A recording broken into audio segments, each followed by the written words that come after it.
നിങ്ങളുടെ favourite shows ഇനി ഒരിക്കലും മിസ്സാവില്ല. ഇപ്പോൾ C5 കാണും നിങ്ങളുടെ ഫേവറേറ്റ് ഷോസ് തികച്ചും സൗജന്യമായി. സ്വാമി, അതെ, വന്ദന സുമംഗലിയാണെന്ന്.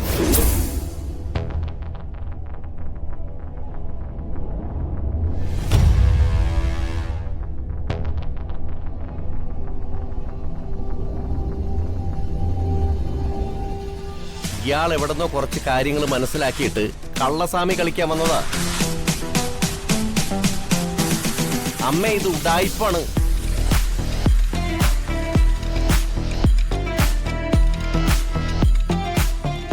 പ്രകാശേട്ടാ, വെറുതെ ആവശ്യമില്ലാത്തത് പറഞ്ഞ് ശാപം പിടിച്ചു വെക്കരുത്. ഇന്ന് പോടിയാണോ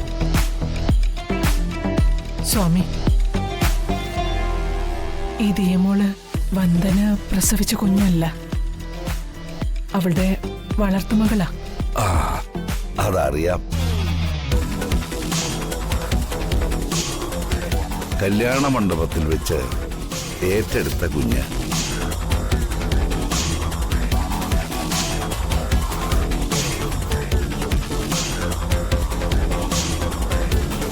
ഈ വീട് ശാപഗ്രസ്തമാണ്.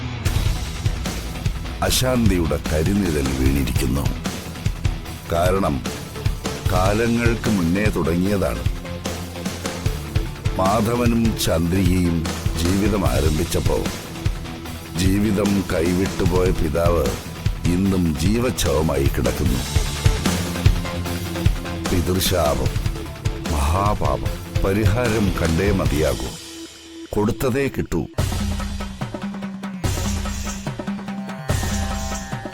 അന്ന് പിതാവിന് കൊടുത്ത വേദനയാണ് കാലങ്ങൾക്കിപ്പുറം ഏറ്റുവാങ്ങേണ്ടി വരുന്നത്. പരിഹാരകർമ്മം ചെയ്യണം.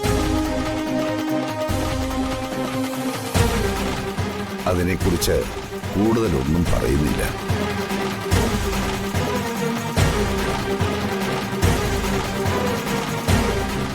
മാധവൻ നായരും ചന്ദ്രികയും കൂടി മുന്നോട്ടുള്ള യാത്രയിൽ ഈശ്വര സാന്നിധ്യം ഒപ്പമുണ്ടാവും.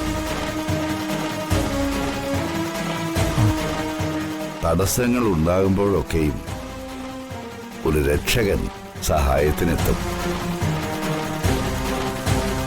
എന്നാ പിന്നെ യാത്ര പറയുന്നില്ല.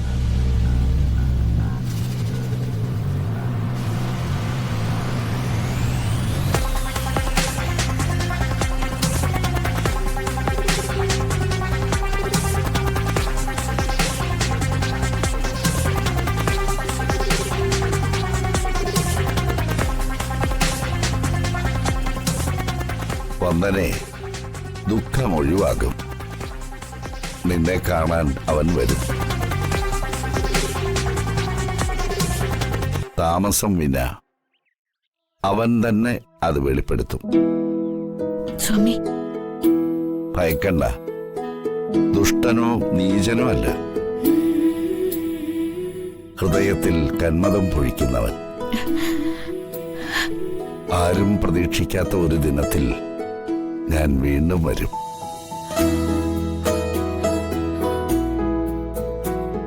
നന്മ മാത്രം വരട്ടെ. ഡൗൺലോഡ് ചെയ്യൂ C5 ആപ്പ്. കാണൂ എല്ലാ എപ്പിസോഡുകളും സൗജന്യമായി.